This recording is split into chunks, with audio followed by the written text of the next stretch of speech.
നമസ്കാരം, എല്ലാവർക്കും മലയാളി വാർത്തയിലേക്ക് സ്വാഗതം. മുഖ്യമന്ത്രി പിണറായി വിജയനും മകൾ വീണയ്ക്കുമെതിരെ എന്ത് അന്വേഷണവും നടക്കട്ടെ എന്ന് CPM നേതാക്കൾ പറയുമ്പോഴാണ് കഴിഞ്ഞ ദിവസം അന്വേഷണം സ്റ്റേ ചെയ്യണമെന്നാവശ്യപ്പെട്ട് എക്സാലോജിക് കർണാടക ഹൈക്കോടതിയിൽ ഹർജി നൽകിയത്. SFIO അന്വേഷണം സ്റ്റേ ചെയ്യണമെന്നാണ് ഹർജിയിലെ ആവശ്യം. അതിനിടയിൽ ലോക്സഭാ തെരഞ്ഞെടുപ്പിൽ എക്സാലോജിക് വിവാദം ബാധിക്കുമെന്ന ആശങ്കയിലാണ് CPM നേതൃത്വം.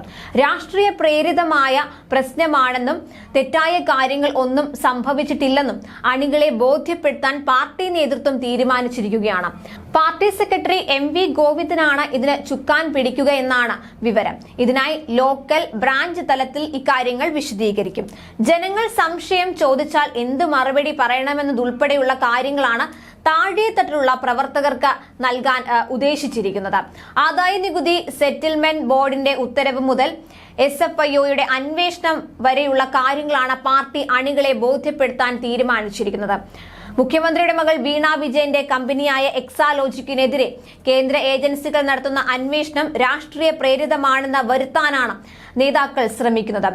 കോടിയേരി ബാലകൃഷ്ണന്റെ മക്കൾക്കെതിരെ ഉണ്ടായ വിവാദങ്ങളിൽ പാർട്ടി മറുപടി പറയാത്തത് എന്താണെന്ന ചോദ്യങ്ങൾക്കും എന്ത് മറുപടി കൊടുക്കണമെന്ന് അണികളെ നേതൃത്വം പറഞ്ഞു പഠിപ്പിക്കും.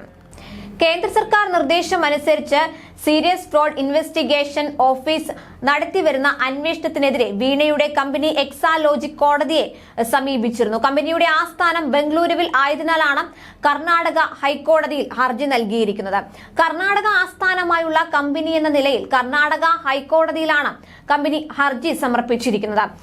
SFIO ഡയറക്ടറും കേന്ദ്ര സർക്കാരുമാണ് ഈ ഹർജിയിലെ എതിർകക്ഷികൾ. സേവനം നൽകാതെ CMRLൽ നിന്ന് പണം വാങ്ങിയെന്ന ആരോപണത്തിൽ SFIO വീണയെ ചോദ്യം ചെയ്യുമെന്ന റിപ്പോർട്ടുകൾക്കിടെയാണ് കമ്പനി ഹൈക്കോടതിയെ സമീപിച്ചത്.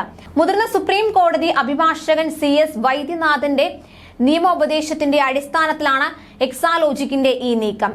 SFIO നടത്തുന്ന പരിശോധന തടയണമെന്ന KSIDCയുടെ ആവശ്യം കഴിഞ്ഞ ദിവസം കേരള ഹൈക്കോടതി തള്ളിയിരുന്നു. ഹർജിയിൽ കേന്ദ്ര കോർപ്പറേറ്റ് മന്ത്രാലയത്തോട് വിശദീകരണവും തേടിയിട്ടുണ്ട്.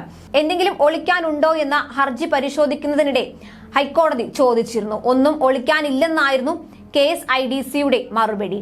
കേസ് ഈ മാസം 12-ന് വീണ്ടും പരിഗണിക്കും. അന്വേഷണം തടയണമെന്ന KSIDCയുടെ ആവശ്യത്തിൽ കേരള ഹൈക്കോടതി സ്റ്റേ അനുവദിച്ചില്ല. KSIDCയിലെ പരിശോധനയിൽ SFIO 10 വർഷത്തെ ഇടപാടുകളുടെ വിശദാംശങ്ങൾ ശേഖരിച്ചിരുന്നു. ബോർഡ് മീറ്റിംഗിന്റെ മിനിറ്റ്സ് രേഖകളും ആവശ്യമായ ഡിജിറ്റൽ രേഖകളുടെ പകർപ്പും ശേഖരിച്ചു.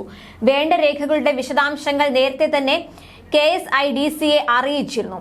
SFIO ആവശ്യപ്പെട്ട എല്ലാ രേഖകളും നൽകിയെന്ന് KSIDC അറിയിച്ചു.